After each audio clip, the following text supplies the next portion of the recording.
mother leaves her young kids alone in the house for 4 years. Everybody's upset about it, like, oh my God, this is right in our neighborhood. Apparently, this woman, her landlord, stopped getting rent and hearing from her, so he called 911 for a welfare check. Had no idea that there were kids there, let alone kids in grave situation. 3 children were inside, trash piled up, poop everywhere. The kids said that their mother left them there since at least 2021. They had difficulty walking because their toenails were so long. A despicable discovery, and the Shade Room is digging. Her Facebook post that's got people on social media on 10.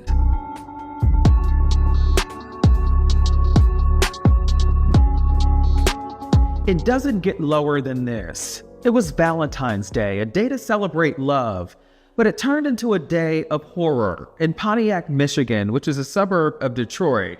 It was horror that a 15-year-old boy, a 13-year-old girl, and a 12-year-old girl had been living for years. This was their normal. We're blurring out some parts, but you can see the bathroom overtaken by trash, mold, and feces. The girls, they slept on pizza boxes. They had not seen the light of day since about 2020 or 2021. But how? Where were the neighbors? Where was the school district? Their extended family members? Questions that we're getting down to the bottom of.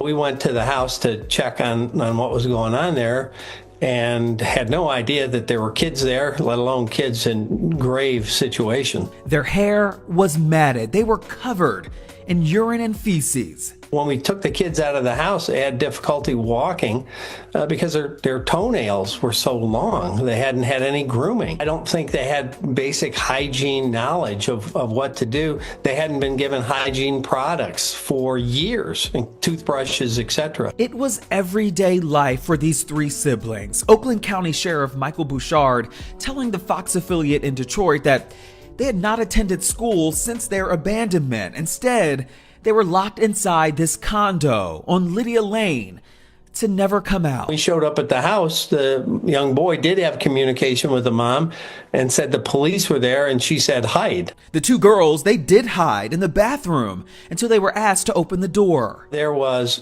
garbage, trash piled 3 and 4 feet high, covered with feces all through the house. It doesn't look like the toilet or the bathtub had been usable or workable for quite some time, primarily because of the feces and trash. Investigators had to use hazmat suits to process the scene for evidence.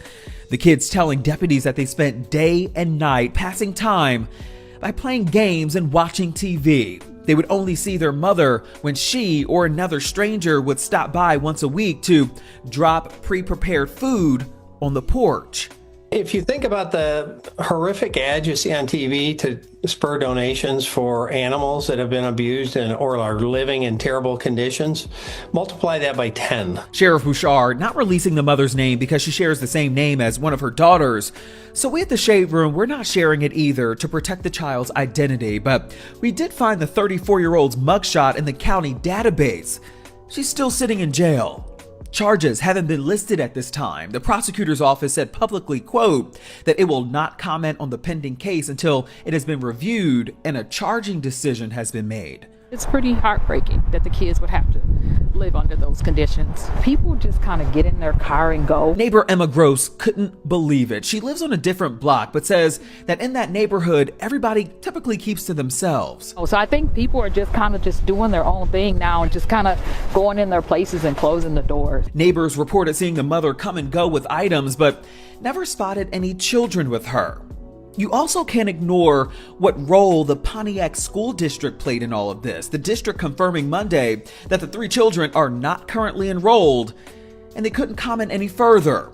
The interim superintendent, Dr. Kimberly Leverett, releasing a statement saying in part, quote, the Pontiac community has been shaken by the horrifying story of the 3 children who were discovered suffering from extreme neglect this past weekend. As a school district, we are working with the Oakland County Sheriff's Department to assist in any way we can. As educators, our hearts are breaking for these children and what they have endured over the past several years.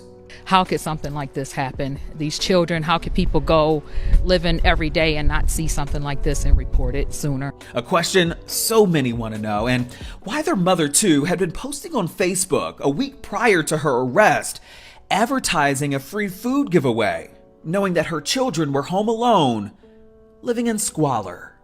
Everybody's upset. Everybody's upset about it. Like, oh my God, this is right in our neighborhood. How could something like this happen? What about their extended family? Well, the children's alleged aunt has been very vocal on social media about this, even threatening to fight people on Facebook who come after her. She said that she had no idea what was going on. We reached out to her for a comment. We're waiting to hear back.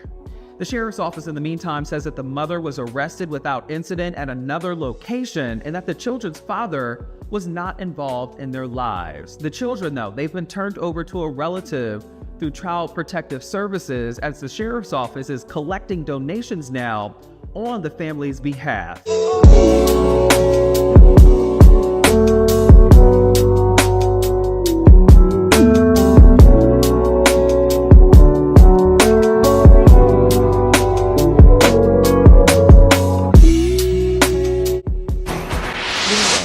Total stranger spoke up for a voice that could not be heard.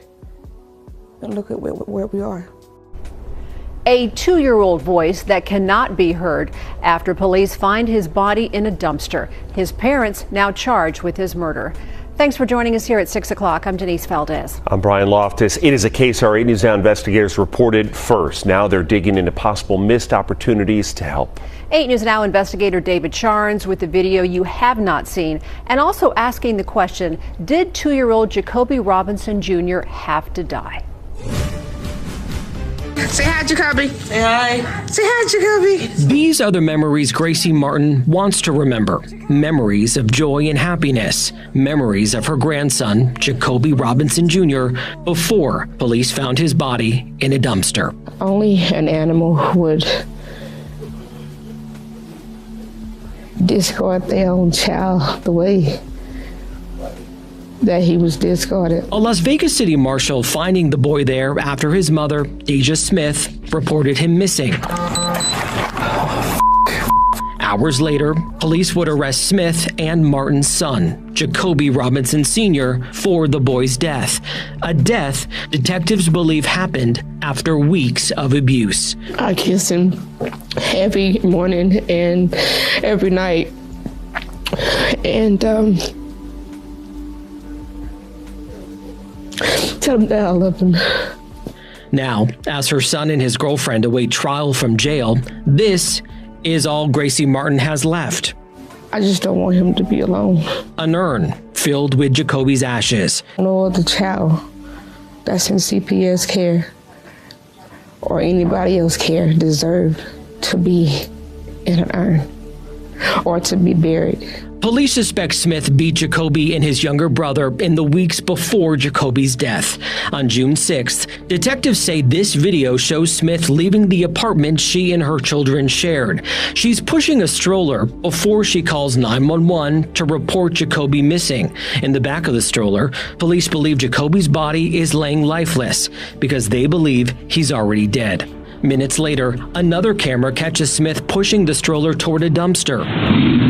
Then, the sound of metal hitting metal. Smith walks back into frame with 2 children, not 3.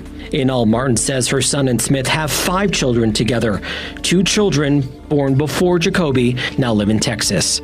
It's just been history and just years of abuse that CPS, whether it was in Texas, Nevada, Oklahoma, known that she has been known for to abuse her kids because she got them taken before. Clark County Family Services declined to comment on that history. This case and Jacoby's death, all citing state law. The only record that is public is this child fatality report. filed with the state, matching Jacoby's date of birth and his date of death. It says the department received a report in 2022 about neglect, leading the state to remove the children, then Jacoby and his younger brother, from their mother's care. On April 1st, 2 months before Jacoby was put in the dumpster, Smith, deemed a quote appropriate caregiver, was reunited with her children. Now Jacoby, his younger brother, and a baby. There's a lady that is feeding a baby.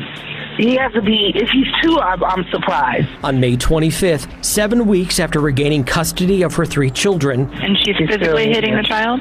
Yep, he fell under the stroller. He's walking on the side. He fell under the stroller. A driver calls 911, reporting a woman, later identified as Smith, hitting Jacoby's brother while near a bus stop. The one that she's beating the most is the one in the red t-shirt. Video the 8 News Now investigators obtained shows Metro Police responding to that call. Deja Smith telling the officer the child, the one in the red shirt, just 22 months old, fell in the street. My kids are beating up to you? I just got them back from foster care. Everything's fine. Is it? Yes. I just got my kids back 2 weeks ago. Got them back from where? CPS. That would have been the thing. Got them back from where? Photos the 8 News Now investigators obtained show Jacoby and his brother in foster care before they were returned to their mother's custody. They're smiling and happy. These photos show the injuries to the boy after their parents' arrests. Scratches and whip marks cover his body. Detectives call them loop marks, injuries in various stages of healing caused by a charging cord or a small extension cord. He's fine, sir. I can promise you he's fine. The boy, frightened and confused as a stranger looms over him, goes into his mother's arms. It's something the officer notes when he's back in his cruiser, and he's talking with another officer about what to do next. And then he went at hours too. It's gonna be a negative 424. The notes from that call show the officer wrote no signs of 424. 424, the code for abuse or neglect. 11 days later, my grandson get dumped in a dumpster like it's nothing. They had an outlet that day. And my grandson, had to go out in the most despicable way by the hands of his own mother. We always say, call and make a report. Michelle Saldivar is an outreach coordinator with Prevent Child Abuse Nevada. In cases where there is child abuse or neglect, that doesn't necessarily mean that there isn't a lack of love or care between the parent and the child. She stresses the importance of that 911 caller, the fact that someone made the report, but she stresses the need for the work not to end there. I'm not sure if there was follow-up done after, but that's kind of where, my mind goes to too, of like what could have been done after. Just the phone call itself coming in saying that this child had been hit with either closed fist or open fist, either one, that was the red flag, the number one red flag being called in. Martin questions why more wasn't done in the hours after, hours that turned into days before her grandson was allegedly murdered at his mother's hands. I know by hating her is not going to bring Jacoby back. She's going to get her day that she deserves because he got his. Now, she's holding those memories close, holding all she has left even closer. If he didn't mean anything to her, he meant something to me. And to do him like that and to see him in that dumpster, that's something I'd never be able to get out of my head again. We asked both the county and police about whether anyone made a report or investigated in the days after that 911 call. We didn't receive any responses. Gracie Martin, Jacoby's grandmother, says she doesn't know if her son, Jacoby's father, was even aware of the abuse and believes the agency that gave Deja Smith custody is to blame. She also says she's going to be a grandmother again because Smith is pregnant in jail with her 6th child. Jacoby Robinson Sr. previously telling the 8 News Now investigators from jail that he was trying to come up with a plan to leave with his kids. He also told us he didn't know about the severity of the abuse. Smith has declined our interview request. Both parents have pleaded not guilty, and a trial is scheduled for next summer.